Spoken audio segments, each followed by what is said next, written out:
So we implemented protocols that saw people having to test before they came.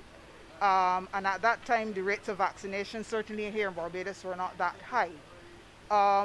We really saw the majority of the business basically when the cruise season started.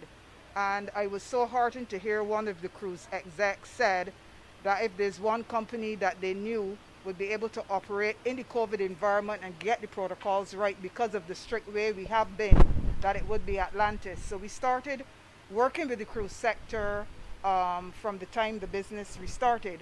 Obviously, cruise ships are at 50% capacity. So the numbers, we budgeted fairly much that they would have been reduced from previous seasons, but we were pleased with the fact that most of the ships met what we expected. So the real challenge has been the business from hotels. There's a whole issue with respect to persons coming down to Barbados. They want to just relax. They want to be on the beach. They've been enclosed. They've been in mass. And they're not doing, and it's not only an Atlantis thing, tours generally. People just want to have a relaxing time. So we have not seen as a return of the land-based business in the way that we've seen the cruise, but it has grown and grown and grown. And certainly we are now doing advertising again to the local market because, and we recognize it would have happened when we were in a position where there was a lot of local spread and it was the Delta. You needed to have a COVID negative test to come on Atlantis. Now that the vaccination rates in Barbados are up, we've changed that to say, as long as you're vaccinated, you're fine. If you're unvaccinated, then you would need to have, and you can have an antigen test the day before. So we have been evolved with the times, but what I can say is that since starting in August, we have never had to close the business because of an outbreak of COVID.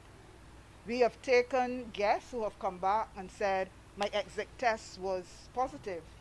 And we've tested all the staff. We brought someone down, tested all the staff here, and nobody had picked it up. We've had staff with exposures at home, and nobody basically had a situation where we infected other people at work. So we're really happy that the protocols work. And it's interesting because Atlantis in Barbados opened, we were one of the last to open. Mexico, Atlantis, Mexico never really closed. Atlantis, Hawaii reopened in July, August, phenomenal business. And as a worldwide organization, we've not had any major challenges with COVID, but everything we do, we're strict about. I mean, you don't run a submarine company for 35 years and not be strict. We have a preventative maintenance program. It's now fully computerized, but I remember the days where everything was a check off on paper. But every day, you have to do a series of checks before you can dive. It's the only way that we've kept safe.